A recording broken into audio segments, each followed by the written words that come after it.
Good afternoon, everyone. Thank you. Greatly appreciate that. Great to see everyone today. Thank you for being here. Please continue to enjoy the food and refreshments during our program. My name is Arnold Weinfeld. I'm Interim Director at MSU's Institute for Public Policy and Social Research, taking over this year for our Director, Matt Grossman, who's on sabbatical. Many of you have been here before. This is our 26th year of doing these luncheon forums. We've had nearly 3,000 people by last count over that course of time.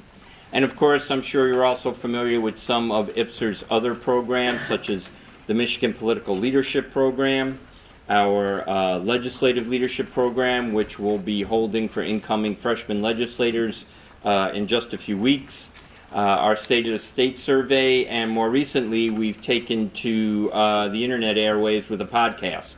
Dr. Charlie Ballard, who runs our State of the State Survey, and myself are on the air once a month, and we'll be posting the next version of that on Thursday. Well, again, I want to thank everyone for being here as we present what I think is, again, a timely discussion on term limits. As we know, some 25 years ago, advocates cited term limits as a way to not just shorten terms of office, but to stir more competitive elections and discourage less friendly lobbyist-legislator relationships while expanding opportunities possibly for women and minorities. Opponents claimed term limits were unnecessary and stifled the choice of voters who wanted to keep their selected representation in office for as long as they so choose. Well, as you all know, any discussion of term limits typically evokes passion from both sides of the issue. This gathering today has been no different. Nonetheless, we'll continue to strive through this forum and IPSR's other platforms to provide a place where differing viewpoints of opinion can be shared, tied together by a quest for knowledge and answers to the compelling issues of the day. So now for our speakers. Dr. Marjorie Sarbaugh-Thompson is a professor of political science at Wayne State University. She has studied the impact of Michigan's term limits since implemented. Dr. Thompson was commissioned by the Nonpartisan Citizens Research Council to summarize her findings in a co-authored report. Dr. Thompson will open our forum discussion today. She'll be followed by Ken Sikkema, Senior Policy Fellow at the Lansing-based nonpartisan consulting firm Public Sector Consultants. Mr. Sikkema served 20 years in the Michigan legislature, with 12 in the State House and 8 in the Senate. In the House, he served as House Republican leader, and in the Senate as Senate Majority Leader. He was in the House when term limits were initiated, and has unique experience on all sides of the issue. Following Ken Sikkema will be current State Senator Rebecca Warren, who represents the broader Ann Arbor area. Rebecca initially served in the State House for 4 years before successfully running for State Senate. As of December, being term limited out of the Senate, she successfully ran recently for the State House, where she'll be sworn in for a 2-year term in January.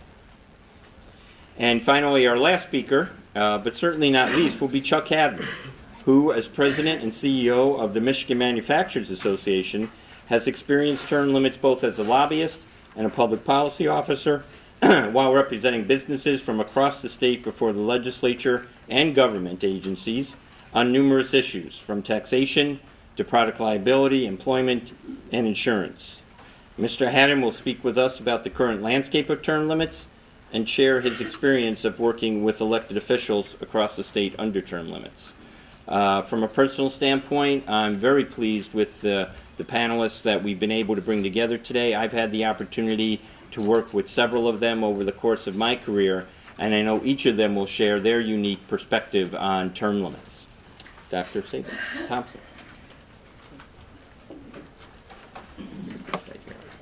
There we go. Let's see if I can manage the clicker and get some slides up there. I was told that I am limited strictly to 10 to 15 minutes, so I prepared only a few slides, and I'll slide over them fast.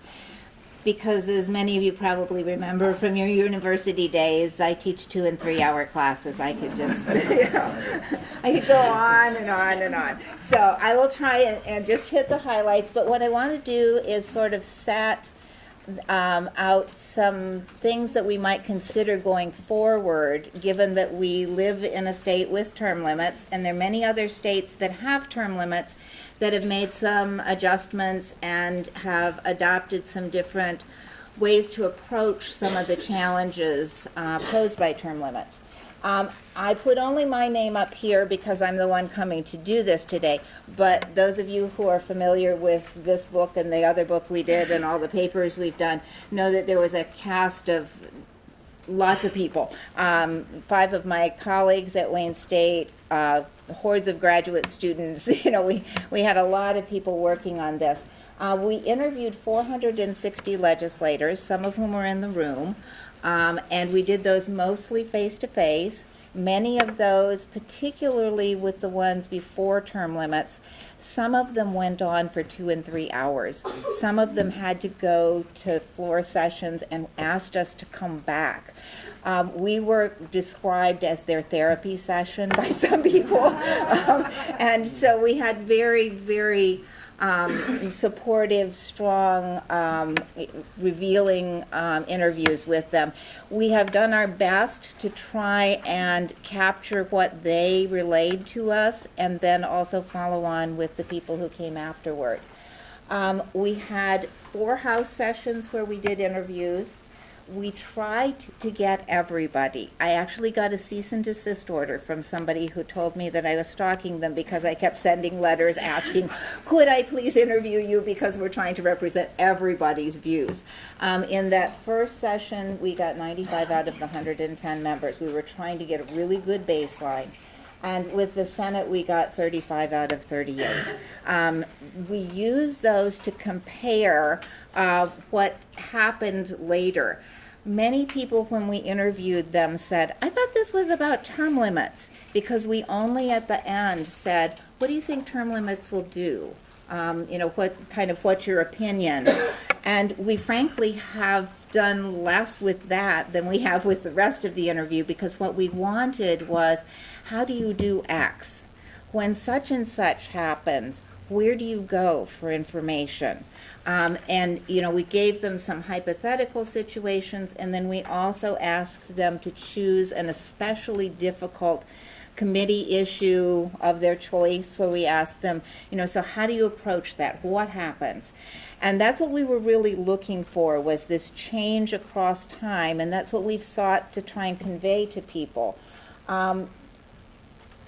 Looking here, one thing you need to keep in mind when you're talking about term limits, people tend to talk about term limits as if it's a binary thing. A state has term limits or they don't have term limits.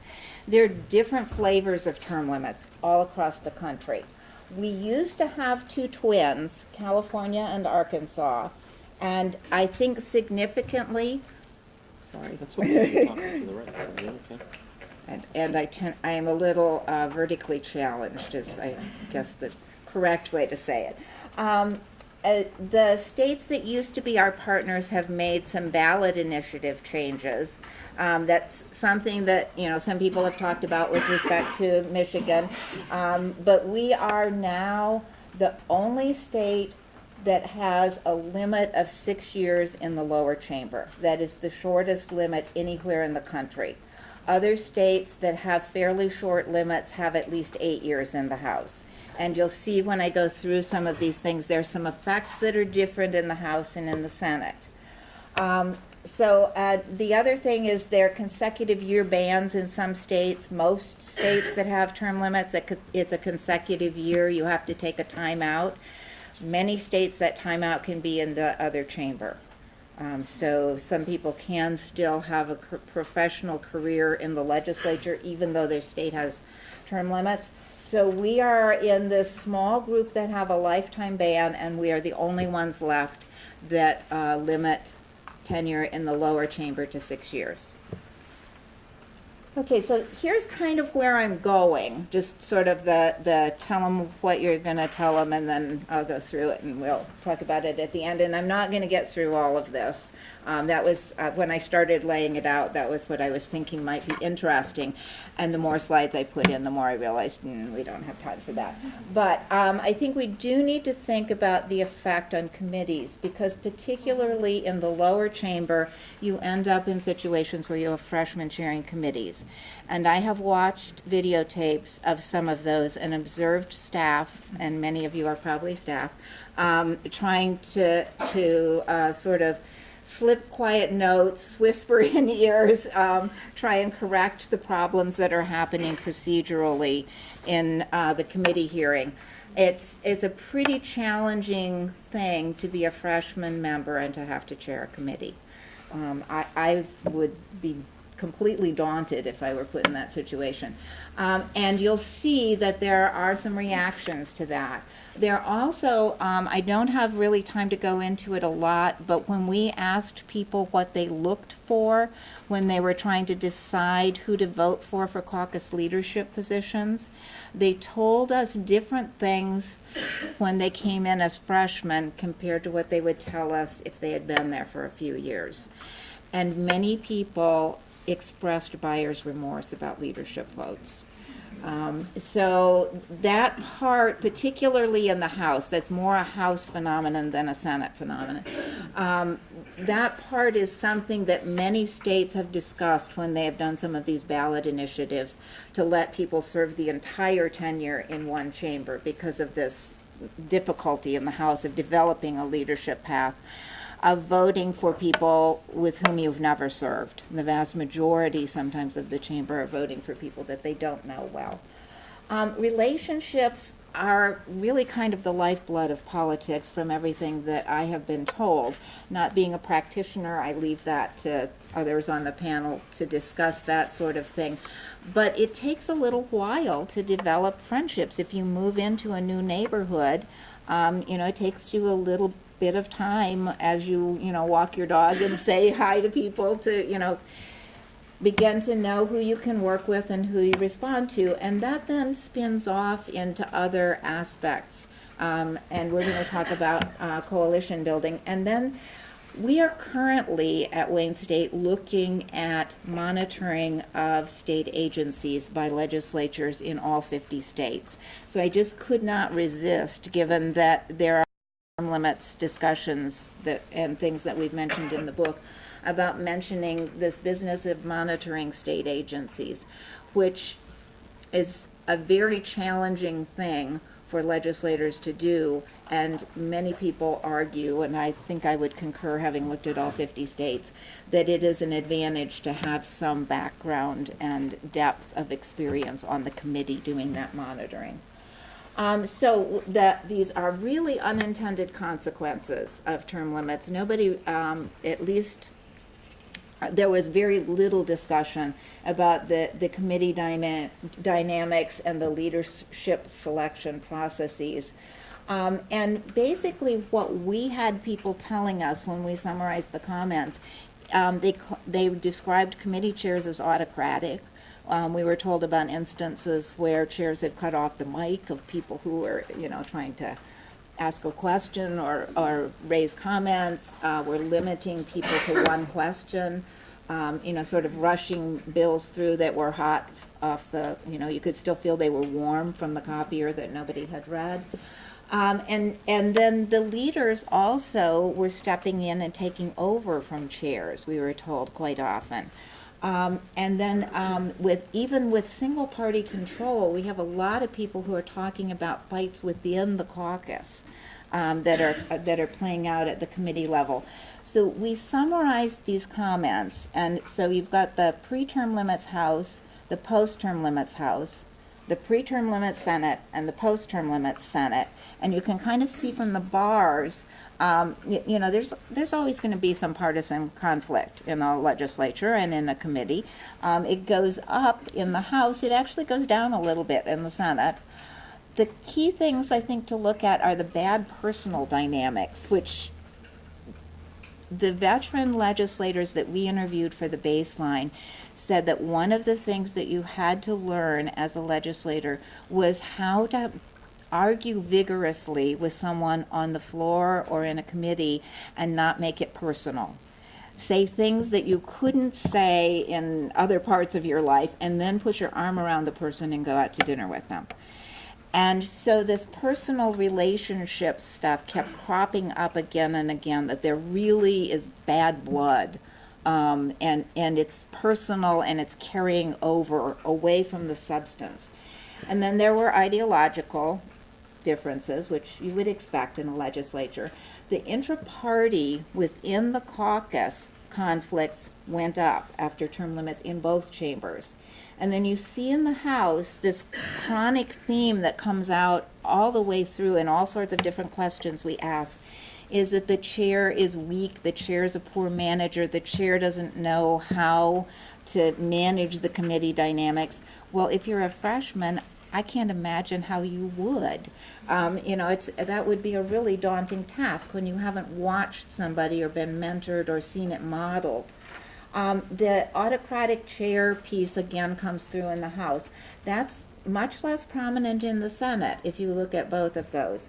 So a little bit of experience does appear to help. Managing conflict, having been raised in a house by an Eisenhower Republican and a Stevenson Democrat, I frankly think people ought to be able to talk to each other across different party preferences, to negotiate, etc. To see negotiation go down like that, I thought was a really sort of alarming thing for the state as a whole. Then the other thing, there's a little bit of a downturn in advance work, and by that we were referring to some of the chairs who say, if people really get into it in committee, I adjourn, I take a break, I tell them, go get together, come back to me when you have something worked out. And that's what we were trying to classify those comments saying advance work.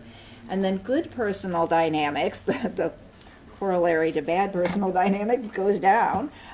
Information is limited. We had a lot of people who were talking about rationing of information, that they weren't allowed to ask questions to get at substantive information. And then the time was rationed. And there were like very short time periods before a vote. And then the leaders intervened. But you notice that those are in the House, much less so in the Senate. So even small additional increments of experience seem to soften that effect quite a bit.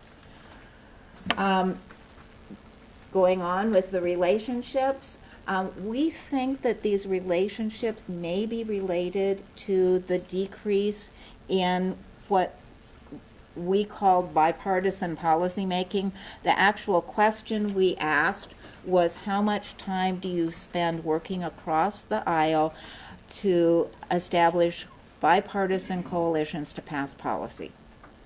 And then we had a scale, and they answered for us along that line. And there are three different kinds of relationships we looked at: friendship, influence, and information flows. Given the time constraint, I'm only going to talk about friendship because I think it probably ties in with this ability to make policy across party lines. If you look, this is this fancy network analysis sort of software, and you take, I had more people who objected to me asking who their especially good friends were than any other question but I managed to convince people that I was going to keep this confidential. Everything is locked in my office. I have HIC, the medical sort of clearance, so it's a deep, dark secret who they said. But we are able to link these in matrices of who said, who was a friend.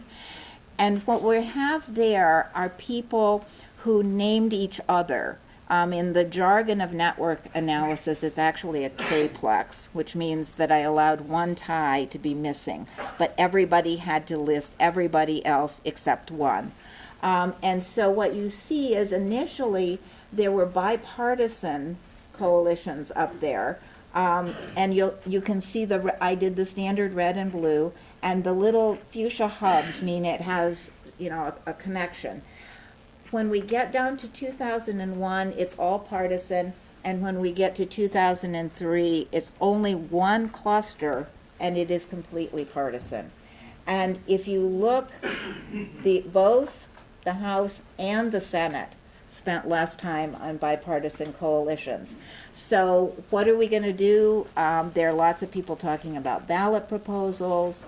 Washington State, for your information, passed a ballot proposal that requires that every audit report produced by their Auditor General gets a public hearing in the legislature, and they publish a report on what the legislature did with it. So there's lots of different things that we can do that are non-term limits, where we can think outside the box. And a lot of states have joint committees where they have both chambers meet together for audits and for policy making. There's all sorts of stuff that we can discuss, but I'm seeing the little sign that says 0. So I know I've talked over. So I will turn it over to everybody else to have their discussion.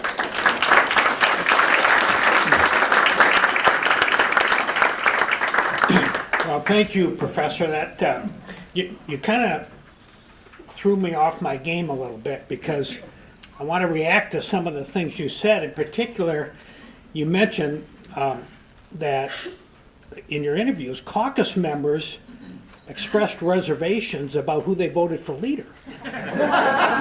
Professor, I want those names.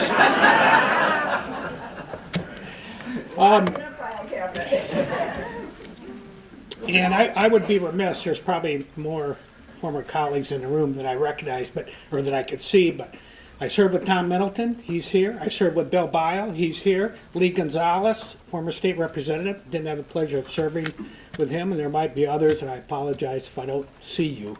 But maybe they ought to be up on the panel. Good, they're probably some of those caucus members that expressed reservation. You know, what we're gonna, obviously, I guess, we're going to assess the impact of term limits through our own kind of experience, right? And I got elected in '86, so when I was first elected, my colleagues had a great diversity of longevity in the Michigan House. I served with people who got elected in the 50s, obviously in the 60s, 70s, 80s. I had been in the House for 6 years when term limits was adopted in the '92 election. Then served the 6 years that I was allowed to serve under the term limit law, went to the Senate, and term limits didn't really hit the Senate until 2002. And so my last 4 years in the Senate, or my first 4 years in the Senate, were still with people who had been elected, in the 70s and 80s. So we're going to have to depend on Senator Warren to give us a more modern kind of perspective on what's happened with term limits. But, that's going to be my experience. Another caveat is I don't want anything I say. Look, I'm not a fan of term limits. I voted against it. If we were on the ballot today, I'd vote against it again. But I don't want anything I say to be taken out of context. In particular, the individuals elected today, elected under term limits, are just as smart, just as intelligent, they work just as hard, they're just as dedicated and motivated to do the public good as anybody previous to term limits. They're just operating in a different system today. I think one of my observations is it's really a challenge to untangle the impact of term limits from all the other changes that have occurred in American politics in the last couple of decades. For example, the intense polarization of American politics today is, a relatively recent phenomenon. You have the rise of the super PACs. You have the U.S. Supreme Court decisions dealing like Citizens United, granting First Amendment political speech rights to corporations. That's relatively recent and kind of came about at the same time term limits happened. The organizations like in Michigan, on the Republican side, the Freedom Front, Americans for Prosperity, and there's similar organizations on the Democratic side. That's relatively recent. You have the internet and social media, which gives political organizing tools that weren't there when I was first elected. And sometimes those tools are instantaneous in terms of their impact. You've got the fragmentation of the media, where you have media outlets that cater to a certain ideology. I mean, I just think it's really hard to untangle term limits, the impact of term limits, from all of these other things that are out there today. And they sort of probably feed off each other. But professors can do that. I know that. So I've got some observations just based on my own experience. And they're sort of, because I'm against term limits, I guess they're weighted toward why I think it's a bad trade-off. First and foremost, what term limits don't allow you to do, particularly in the House, very interesting, Michigan has the most severe limitation on House tenure in the country. Term limits don't allow you the time to build what I call political capital. Now, what do I mean by that? I'll just take my own personal experience. You know, when I was first elected, I'd been an 18-year Democratic incumbent, so it wasn't a Republican seat. So it's not like I was in a safe Republican seat. I had to mind my P's and Q's, right? But over time, I could build the kind of relationship with my constituents that allowed me occasionally to cast what I would call a tough vote. A vote that my constituents, if you took a poll, probably didn't want me to cast the way I cast it, but I cast it because I thought it was the right thing to do. Legislators, pre-term limits, post-term limits, face that. But by building political capital over time, I had some confidence that even though my constituents might say, you know, I don't agree with Ken on that vote, but I trust him, or I have confidence in him, or he's, you know, just mistaken, still trust him.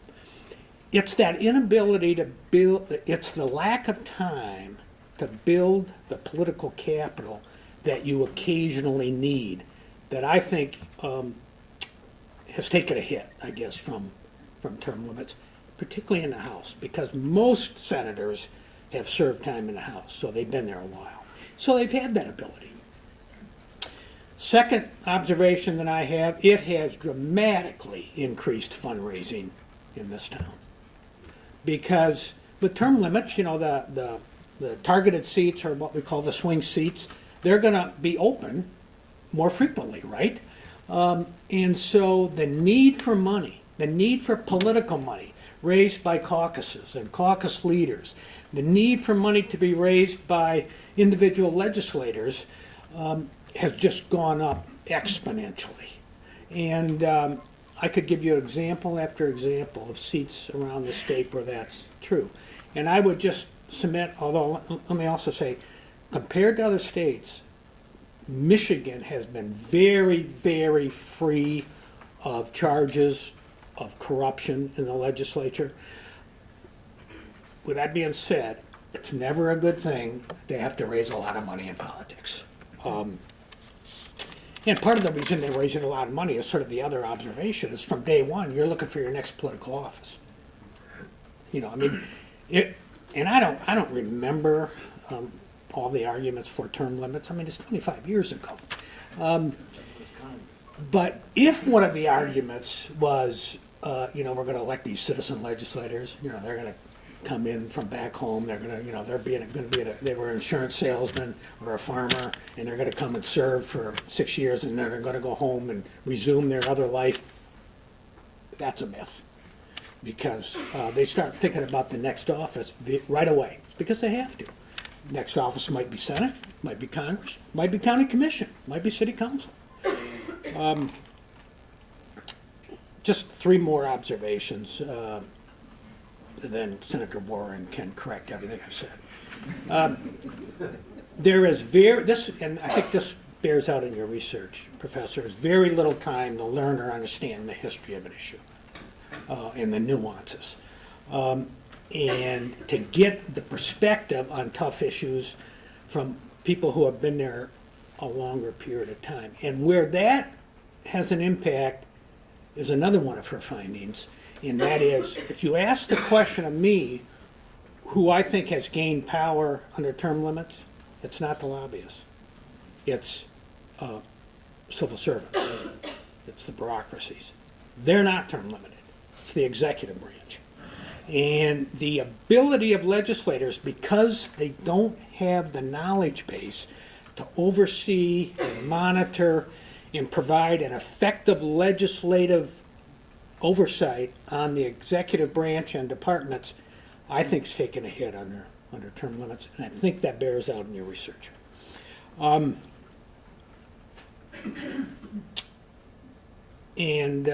last comment is just that I think internal to the legislature, it probably has changed things. It's probably diminished the role of the committee chair, increased the role of the leaders, which is really a good thing, by the way.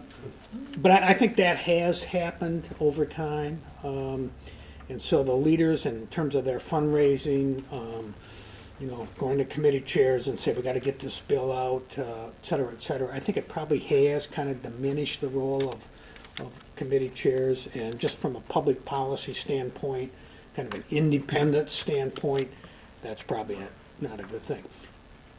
Can term limits work? Well, I'm sure it can work. It is working, right? I mean, not just in Michigan. I mean, you might be unhappy with some of the results from a policy standpoint. The issue is not, to me, can or does it work? It's, what are the trade-offs? And I think the trade-offs would weigh on the side of term limits not being a healthy thing for Michigan. Thank you.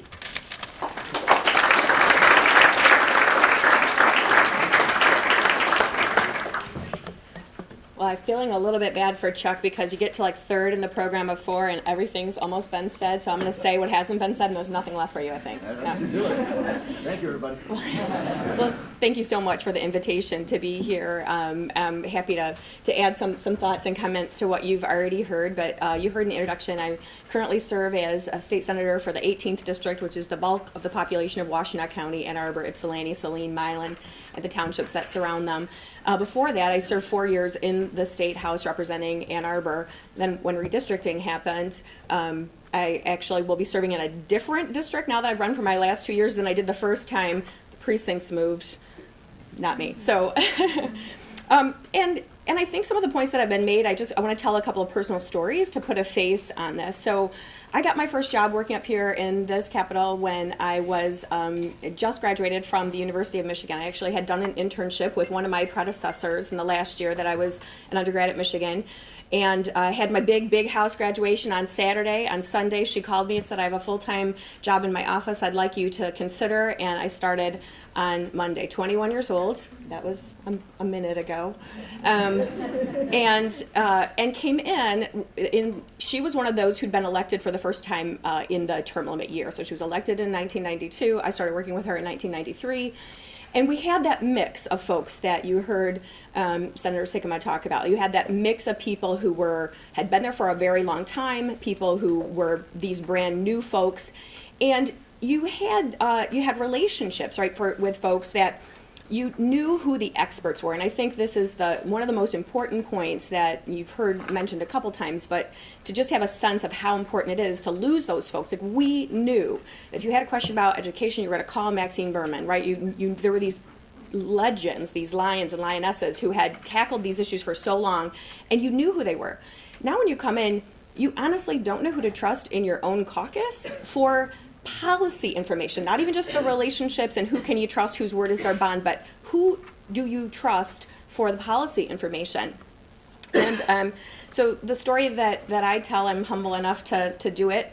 I got elected in 2006. It was a year that my party took control of the House for the first time in 8 years, came in a majority. And because I had been a legislative staff person for both my predecessor and another member, and had been doing advocacy for a health-focused organization, I had the credentials to sort of get a nod that, like, you could do something up here. You could actually be effective up here. I represented Ann Arbor, but I had been a legislative staffer, and I worked on women's health. That was my background. And my speaker, and I tell this story, if he were standing right here, I would tell the same story. My speaker gave me the gavel to Great Lakes and the environment. And I literally to this day think the only reason he made that choice is I was a liberal woman from Ann Arbor, and I must smoke pot and hug trees and wear Birkenstocks, right? Like, that's like, this is, of course, the liberal woman gets the Environment Committee. I had 0 credentials to be there, not a single credential to be there. I didn't study environmental science. I wasn't even a member of the Sierra Club or any kind of organization that worked on these issues. I had no credentials. And he made that public announcement, and literally within the first week of that public announcement, before we'd ever had an organizational committee meeting, I started getting calls being asked to speak on panels, not just here, not just in our state, not just in the Great Lakes region, but actually in Canada, because the Great Lakes region, right, the Great Lakes states are, got 8 Great Lakes states and 2 Canadian provinces. And so within a week, I was being asked to keynote a conference because I was the Great Lakes chair in the Great Lakes state, and I had no idea what I was doing. And that is what you end up with in term limits. That's putting the face on freshmen getting a gavel. And I'm a little bit of a overachieving perfectionist who did not want to let my speaker down, who had faith in me to put me in that position. I didn't want to be embarrassed myself. So I basically crammed like you do for a really big test. I just put in a room all the people that I knew that worked on these issues and said, tell me everything that I need to know to chair this committee and do it well.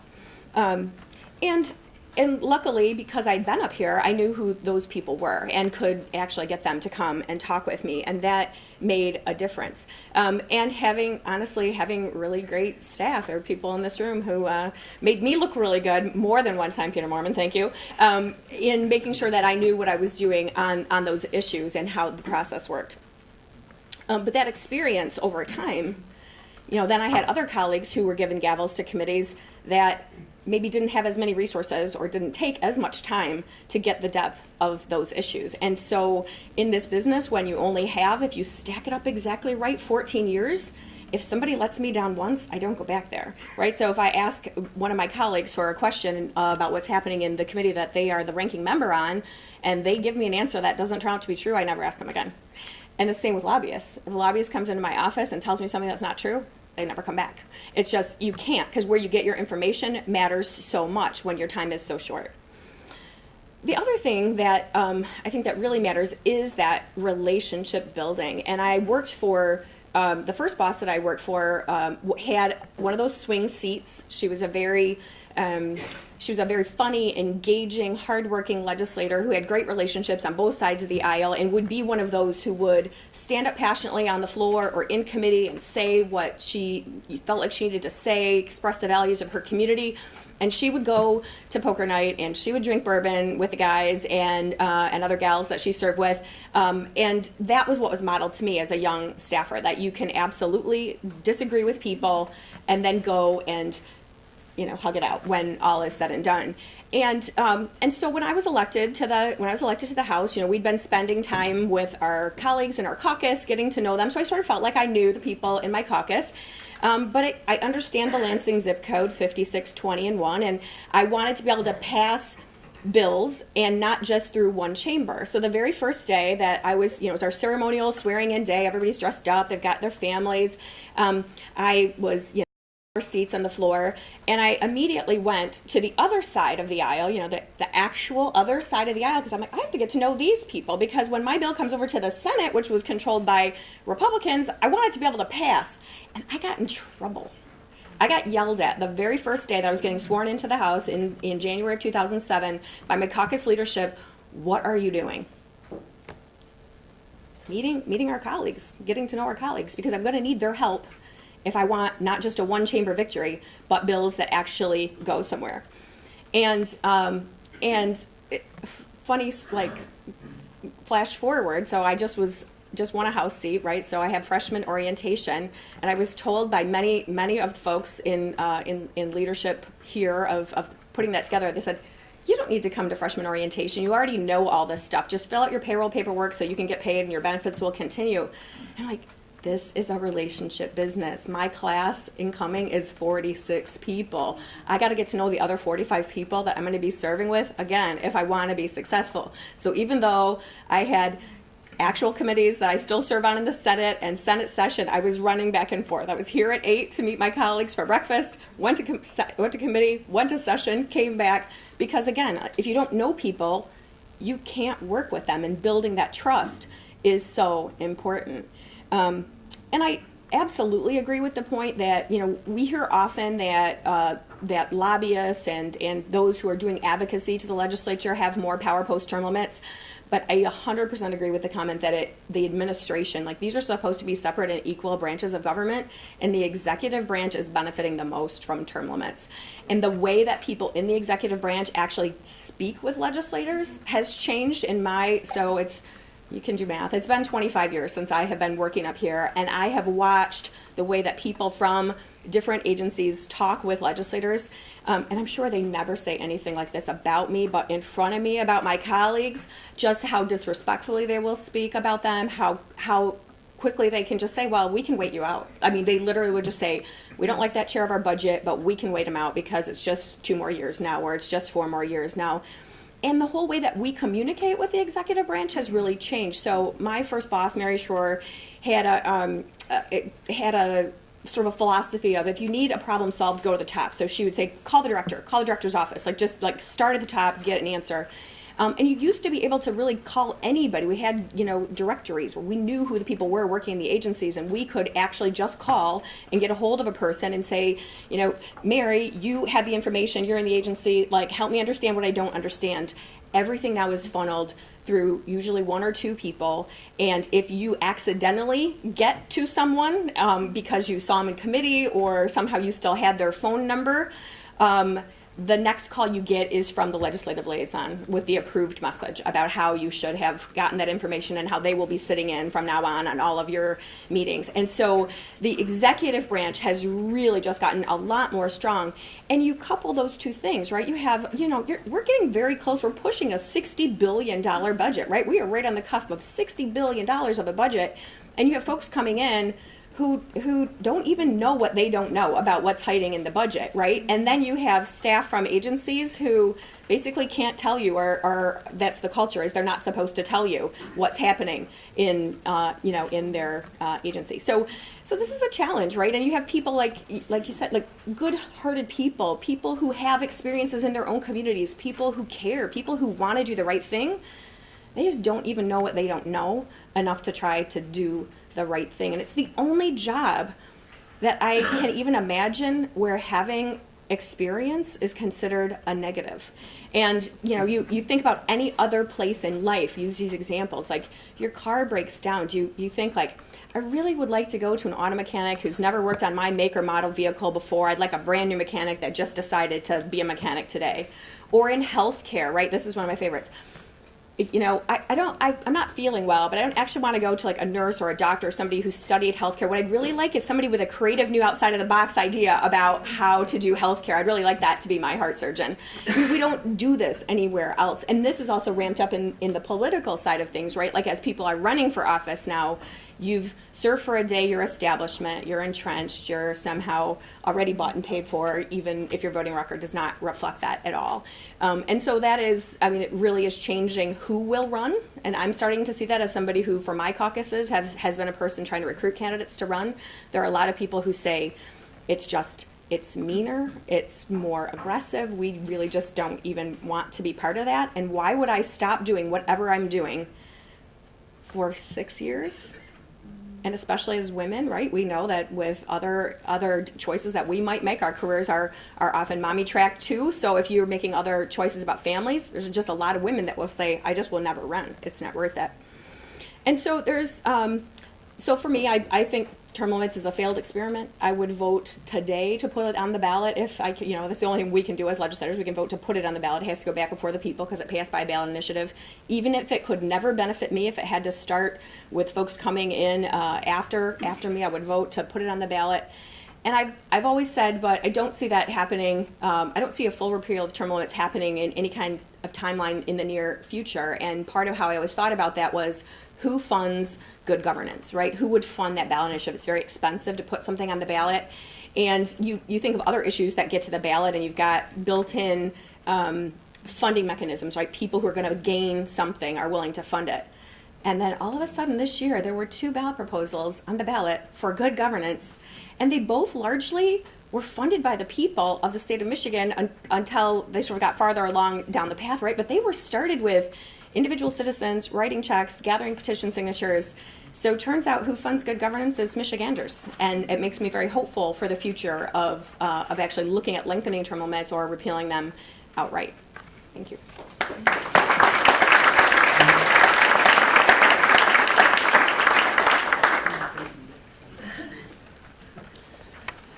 Well, I'm Chuck Haddon. I'm President and CEO of the Michigan Manufacturers Association, and I've been with the association for over 25 years now. The Manufacturers Association has over 2,000 members, and I like to tell people that you probably know a lot of my members by Ford, GM, Dow, Kellogg, but 80% of my members are less than 200 employees, and 65% are still family-owned and run. So it's kind of in Michigan's DNA to be a manufacturer. What I'm going to say today is just what Ken said. These are my opinions. MMA opposed term limits when it was first offered up. We were one of the few associations to speak vocally against it. I did vote against it at the time. But what I'm going to tell you is from my experience and is my opinion. I've worked under term limits both ways, both term limits by voters and term limits by design. That's what I like to call it because it's a little bit different. We still have term limits. A lot of legislators are not in the legislature next year because of the term limits that happened in this last election. When term limits were being debated, there were some ideas of the outcome and what it would be like. And I put at the top of my list the same that both Ken and Rebecca talked about, the power shifts to the executive branch and the bureaucratic branch. And I'll go back to an example of John Engler running against Jim Blanchard and then selling that helicopter right afterwards. How do you know there's a helicopter? Well, it's in the budget. They went through the line budget. Nobody goes through the line budget. You just would have a transportation budget or an executive budget. There is no line-by-line budget to know how they're doing. And that's where some of the power shifted. I agree with Ken. The shift will make lobbyists much more powerful. False. You got all these new legislators coming in. They do not trust a lobbyist. They don't know where you're coming from. They don't know what you're selling them something, but they don't know what it is yet. So, and lobbying is all about relationships. You got 6 years to get into a relationship, and then it gets dropped. So if you don't have a relationship with somebody, you can't really convince them of anything. Power shifts to the legislative staff. I believe that's false because the new legislators bring in their own staff. So you have a young staff with an inexperienced legislator. And that's a mix that's not going to be very helpful. Legislature is weakened by lack of experience. Well, Ken spoke of that. Yes, the Senate has more because they get more legislators from the House coming up to them. And so your House is weakened a little bit while you're doing that.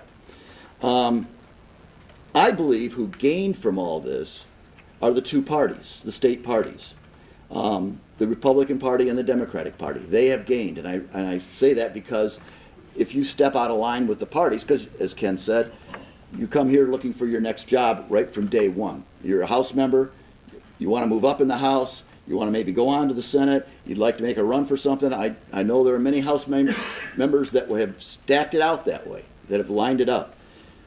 But you don't get those opportunities if you don't play ball with the party and raise money for the party. And that goes for both parties. I'm not picking on either one. I believe they got much more power than anybody else did. When I first came here and there were term limits by the voters, there were legislators that would buck their party from time to time. And they would buck their party because they knew their district. And they were in a very close district, as Ken remembered. And I'm thinking about Representative Griffin more than anybody else down in Jackson.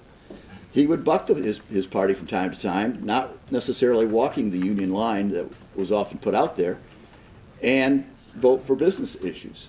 And he would still be in office today because he knew his district, and he knew his district very, very well, and what they would do.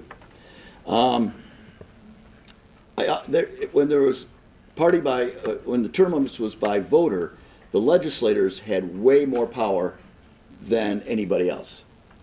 By that I mean lobbyists, bureaucrats, anybody else out there. Why is that? Because they were there. They had the power. You needed to answer to them. I actually would go into a legislator's office and they would, I could be threatened, as I was talking about, my first bill was the Clean Air Act, if you can think of that, oh God.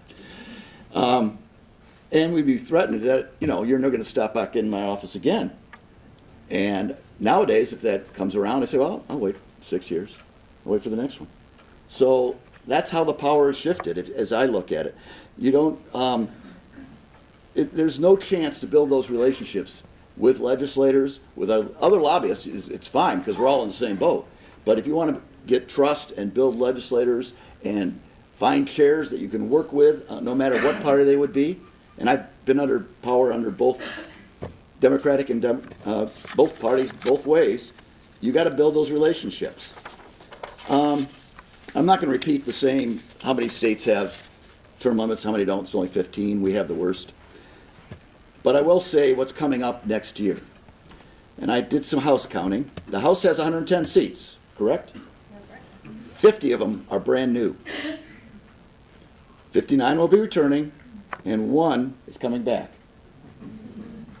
The Senate has 38 seats. 9 are returning, just 9 are returning. 14, though, served in the House, so that's good. 12 are new. And 2 served in the cabinet, maybe sometime in the House, sometime back, and are also in there. So if you count the people with experience, you're about 25 to 38 in the Senate.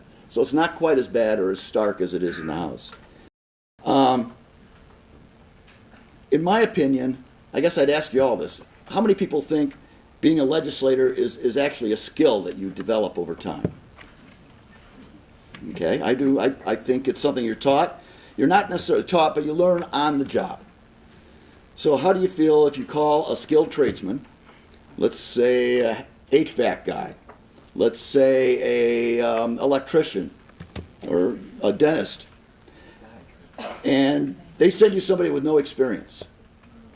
That's what you're getting right now, in my opinion. We have a chance to, I think, make a difference. I think we don't. If I had to say right now my favorite term limits, I voted no the first time around. I would vote yes if you extended it to 12 and 12 or something along those lines. I think you've got to have time to build that political capital. I believe that was very well put by Ken, that if you don't have that time, you're not going to be able to make things get done, and the legislature's not going to have the experience to get those things done. So with that, I'll sit down and take questions. Thank you.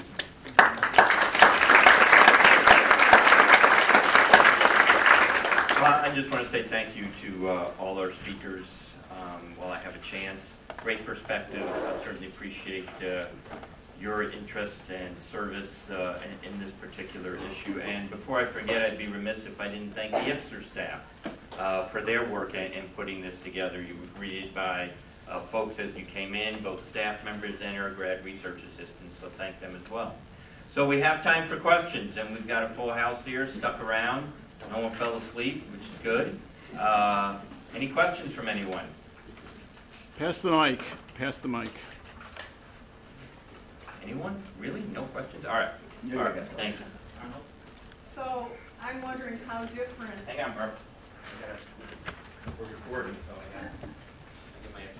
How different is a lame duck session after term limits as opposed to before term limits? It's maybe for Ken or Chuck. I don't think there's any difference. Is this mic on? Lame duck is a lot more fun. Under term limits, a lot more fun. Well, just think about it. I mean, let's talk about the current lame duck. Think of all the legislators who aren't coming back, number one. So they have this obsession with getting their bills passed, right? Well, then on top of that, you get the change in administration. You go from a Republican governor to a Democratic governor. So if you're a Republican, you're thinking, even if you do come back next year, you're thinking, ooh, geez, my bill might not get signed by a governor from another party. So personally, I think it makes for far wilder and a lot more fun lame ducks because of that phenomenon. There's just, and like, well, that's what happens. There's sort of this compulsion now to get done what you you're not gonna be able to get done next year because you're either not around or there's a changing dynamic. That's my point of view. You think it's fun because you're not there anymore. You're not staying up late, that's what it is. Well, it, all seriously, it also, I think, is one of the factors that makes the leadership more powerful than a committee chair or, you know, a backbencher. Because, you know, you're able to, you know, sort of use a lame duck, if you will, to get done what you couldn't get done maybe, or didn't want to do prior to an election. But it's made, in all candor, I think lame duck more dangerous.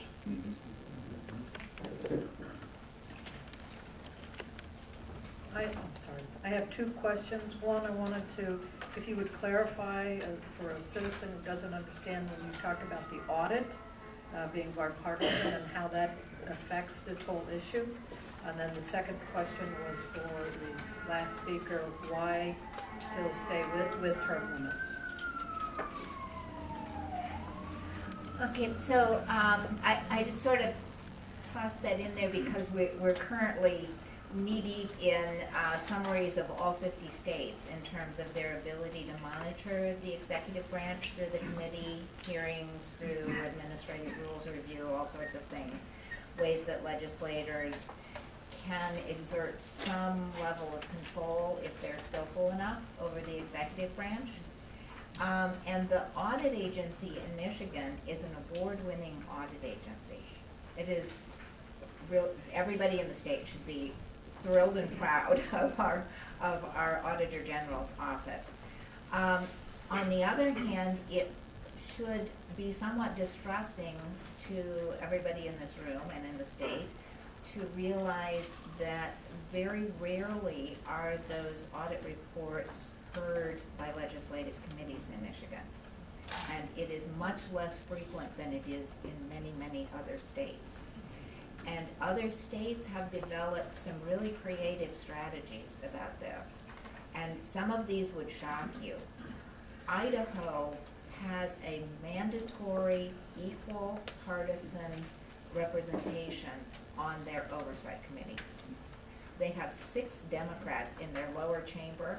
It is mandatory that you have 3 Democrats and 3 Republicans from the lower chamber on this joint audit committee. I am curious what happens if they ever don't elect the 3 Democrats from the state of Idaho. But there are many, many states that have coped with this in a lot of different ways. And many of those are states that are much smaller than Michigan and have historically had a part-time legislature. That some states have a legislature that meets for 3 months every other year.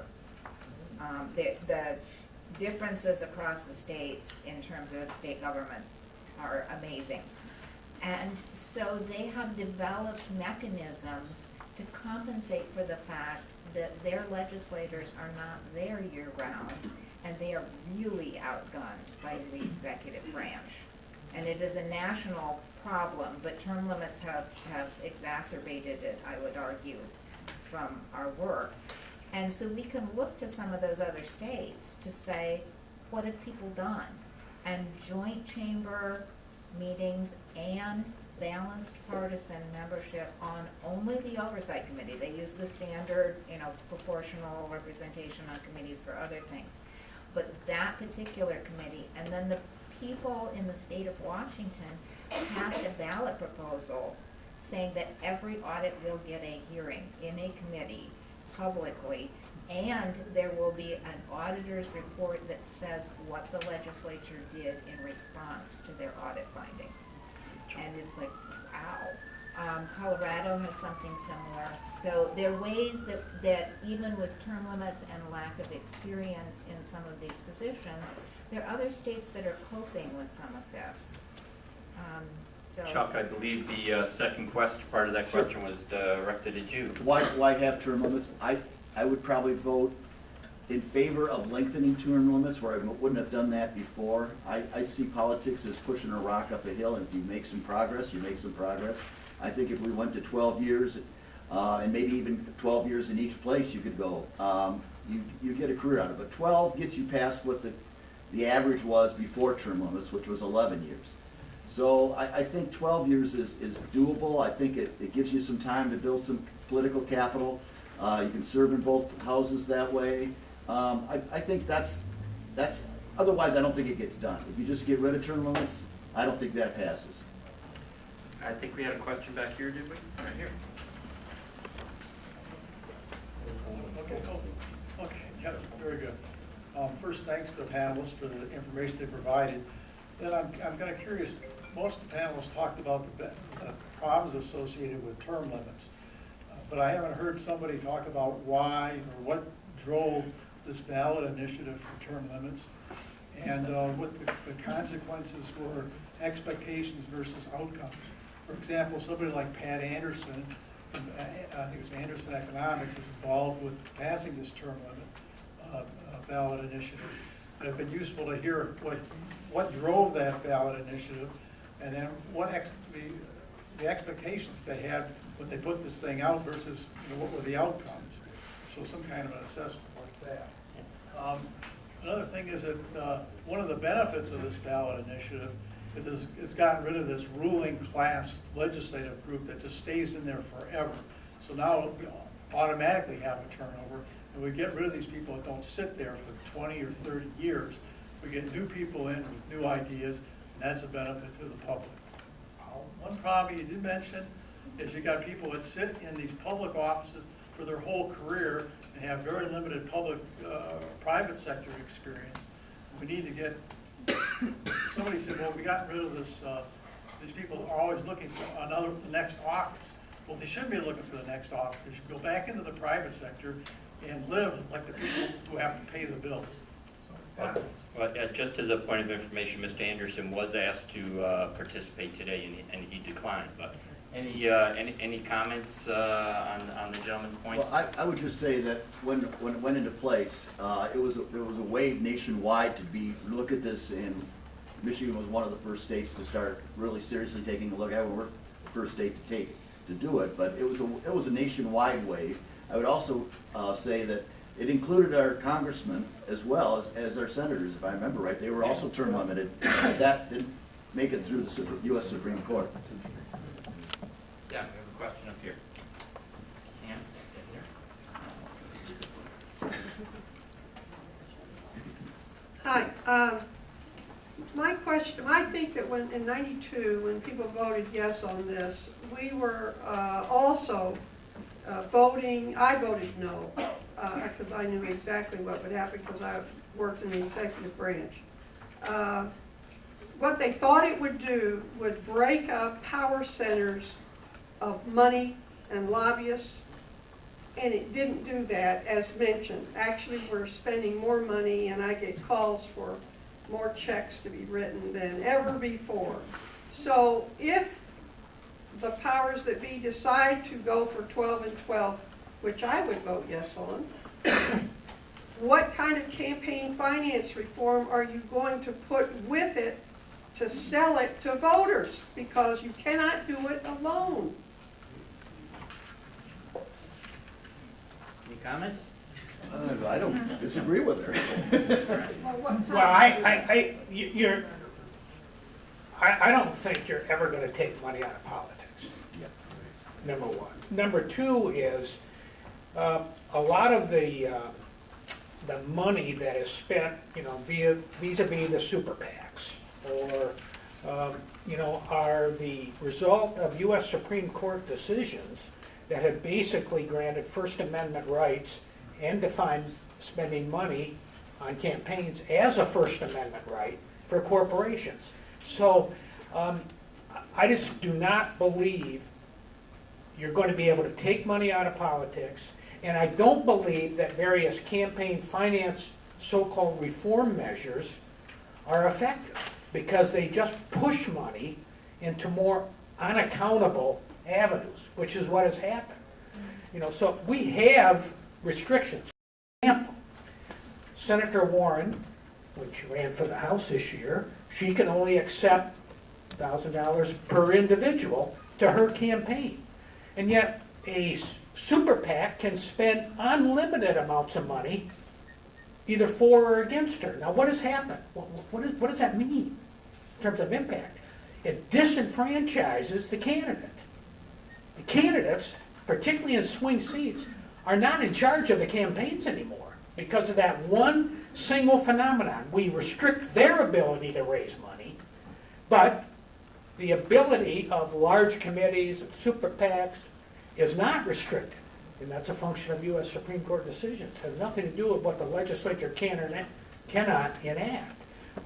So I'm just, I guess what I'm trying to do is disabuse you of the idea that you can actually do effective campaign finance reform today. I don't think you can. Would you back ending Citizens United by a constitutional amendment? That's what we need. Well, yeah, I probably would, but that's a national constitutional amendment, and just think of all the hoops you got to go through, and that in order to get there. Because yes, if you can't put restrictions on the ability of the super PACs and corporate interests, including labor interests, to spend unlimited amounts of money, my opinion is take the restrictions off of everybody. Because if I face today a super PAC that can fund a race against me, I want the ammunition to defend myself. I don't want the restriction, if I'm running for the House, of $1,000 per contributor. Take that restriction off of my campaign so I can defend myself. So go one or the other.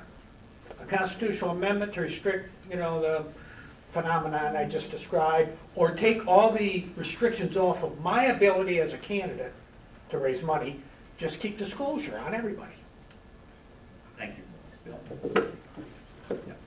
Bill Bile. I served 6 years, 2 years with the pre-term limit House and the one term afterwards. I think that one of the consequences has been more partisanship and less diversity in both caucuses.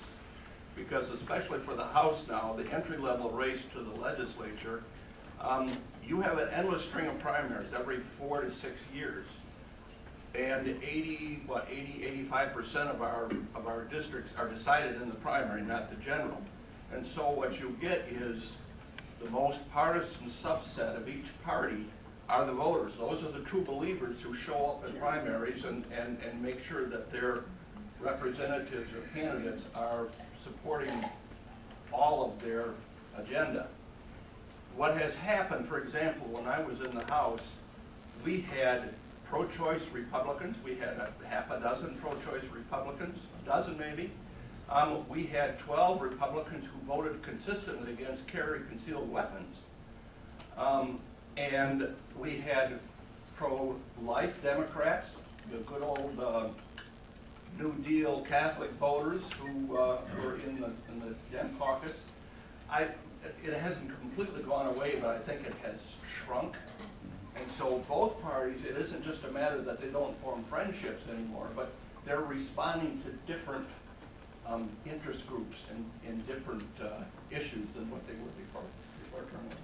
So you're talking about diversity of thought as Yes, been yeah, not pointed just out. diversity of party, but diversity. Right. Any other questions? Right here.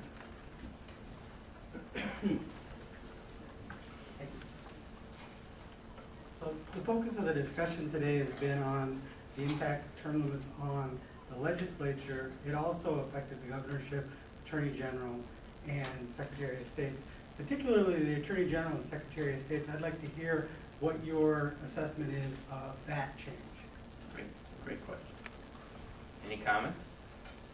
Well, I would just say that it's created, as I said earlier, and Ken said earlier, you're always looking for your next job. You just now have another step to go to get to that job. Maybe you go from the House to the Senate, from the Senate to Secretary of State, or in this case, Secretary of State back to the Senate. So you just created another step that people could get to if they're term limited out more than anything else. And I'm sure there are people that had a term limited message that said, I'm going to go into the House and I'm going to be the Speaker, and then I'm going to go into the Senate, and I'm going to be the leader, and then I'm going to run for Attorney General, and then I'm going to run for governor. Nobody's announced that to me, but I'm sure there are people that have thought through that process to do it. They reported that. Well, one of our questions was, when your time is up in this chamber, what do you plan to do next? And freshmen could lay those out for us, and they did. And that, you know, it's why I had to keep everything confidential, but, yeah, there were huge numbers of people who had that all planned out in their first term. Now, that's really a good question, and I think there's really only one answer. The only thing you can say for sure, because of term limits for Attorney General, is Frank Kelly's no longer Attorney General. That's the only thing I can think of. Just as a. I have a question about, you've all talked about the elevation of the executive staff and the bureaucracy, but as a staffer, I know that at least when I first came here 10 years ago, there were staffers who'd been around since the pre-term limits days.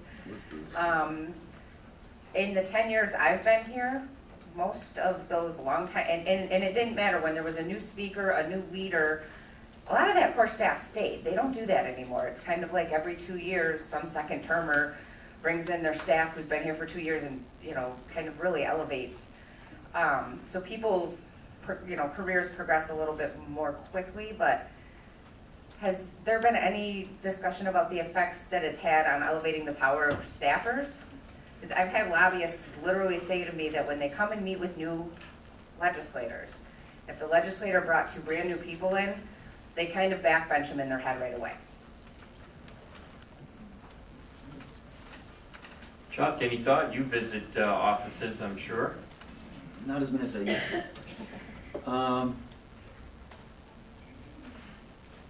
You know, I think you're probably right. I bet if I walked into an office of a brand new legislator, which I used to do all the time, to introduce myself and to tell them who I was, and I met the staff person that ran their campaign, and they're now chief of staff, I question whether they really had some people. But I also know that, you know, the House Republican staff, Bruce, how long did you stay on House staff? I mean, for how many years were you on House staff? 45.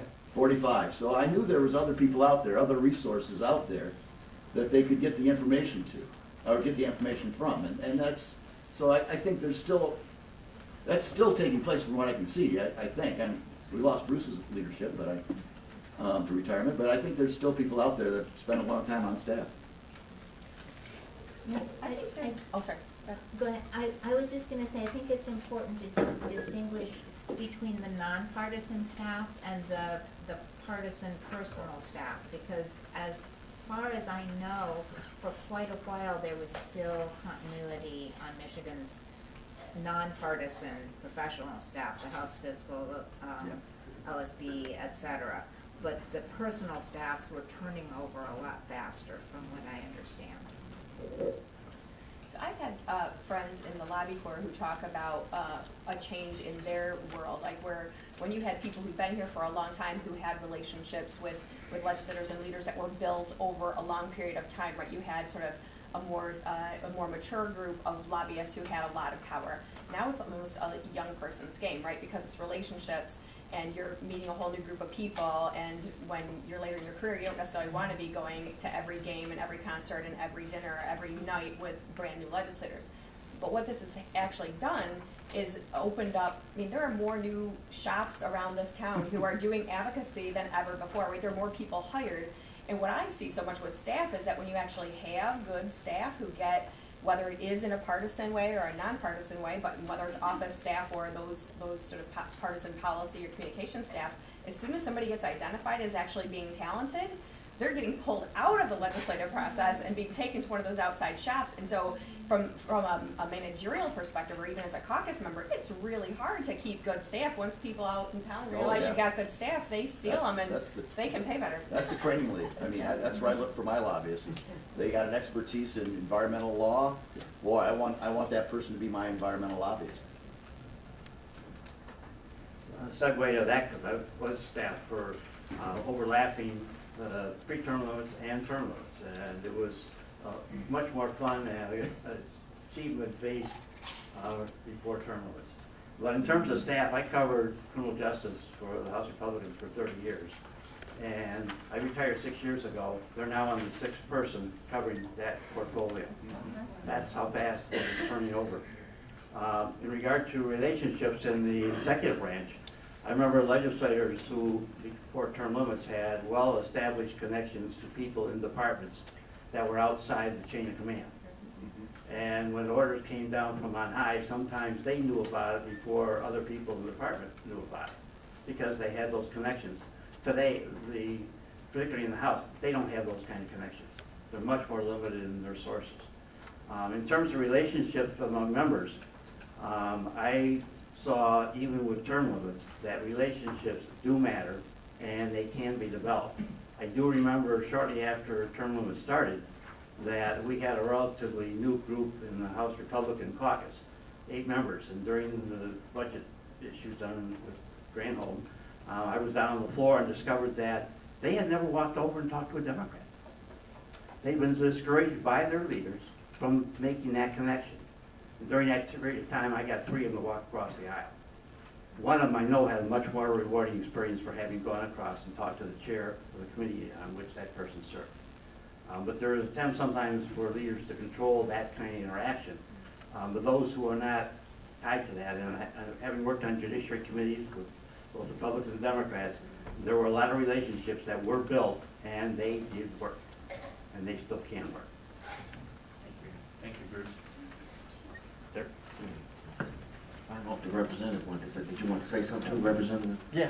Okay, I'm Derek Hale. I served in the Michigan House from 1997 to 2002, and I had the benefit to work in the legislative process. I worked for Mike Benane for a number of years, but I think I was probably the first staffer to make the transition from legislative aide to representative, in the term limit phase. But I would just like to say that a lot of things occurred in the process, but one of the things that I noticed, and I still see it from time to time, when I look over the election process, is that the civility of the relationships is not there anymore. When I was in the legislature, I was very fortunate to be a staffer for a number of years, so I had relationships on both sides of the aisle, and I've also had the privilege to be mentored by Morris Hood, Curtis Hertel, and my predecessor, Mike Benane, because in my freshman term, I was on the Appropriations Committee, so Morris showed me how to put the budget, that nobody could find. So I was very successful, during my tenure for 6 years to put things in the budget, and I would watch other people during budget time and doing supplementals scurry. So I would just sit there and be quiet.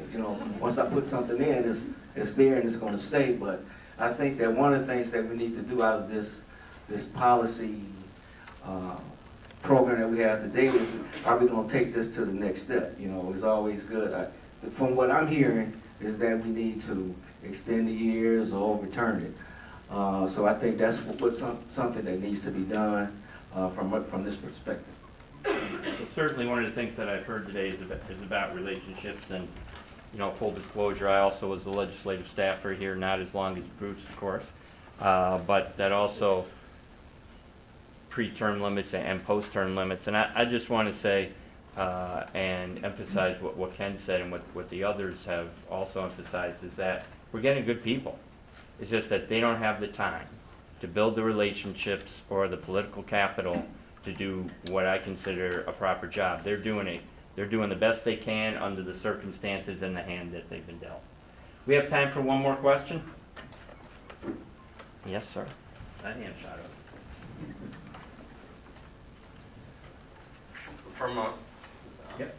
From a mathematical perspective, one of the things that came to us with term limits is, if you look at, I'll just use the House, you've got 6 years. Theoretically, you should turn over roughly a third of the chamber each election cycle, which would then would give a better balance of experience.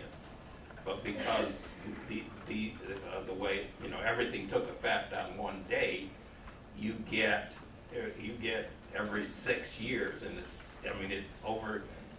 I'm surprised at how much we're still in that 6-year cycle. I'm curious in particular for our academic representative, any ideas as to how, adding years on to termlets won't get rid of that. Any ideas of a way to solve that? Actually, for a little while, the House had sort of settled into more of a third. Now we're seeing some, bigger shifts more recently. The Senate is the place where I think you're still seeing really big spikes. And part of the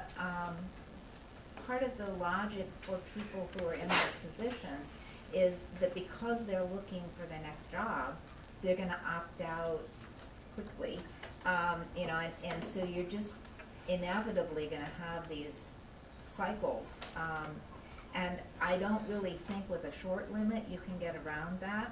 Some of the states where there are longer limits, sometimes people get tired after, some of those states, if you notice, had 12 and 12, and a lot of people don't want to do the job. It's not an easy job, and it's not relative to some of the professional degrees that people have. It's not a really high-paying job, and so it isn't something that they want to do forever, and they will leave and cycle in and out.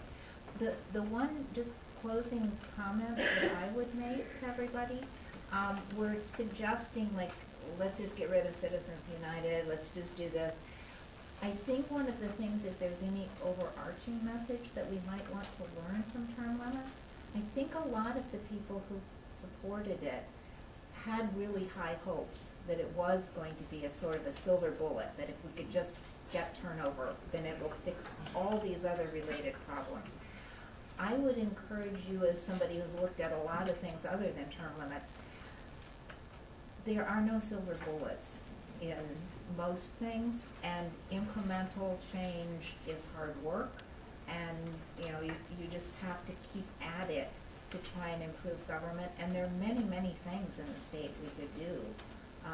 Disclosure laws, the auditors monitoring sorts of things. There's tons and tons of good government opportunities. And if the citizens really can do grassroots ballot initiatives, then there are lots of different things that could be done incrementally that would improve the system. Thank you, Dr. Thompson. And on that note, do our other panelists have any closing comments? Ken? No, I was just, it's a very specific sort of observation. I was really struck though by how Senator Warren and I talked about the transfer of power to the executive branch.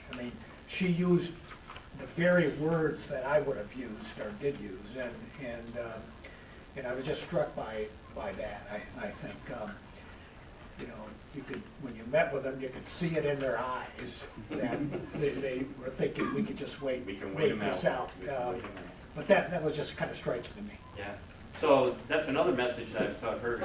We've heard a lot about the relationship piece here and building political capital, building relationships, but we've also heard, and I think so, Senator Warren and Sycamore, former senator and House member, kind of busted the myth that the power structure that we were told would move to lobbyists and staff has actually moved to the executive. And you heard that from someone who's a current legislator and someone who's a former legislator, both on the pre and post term limit side. So something to think about. Let's give our panelists again another round of applause.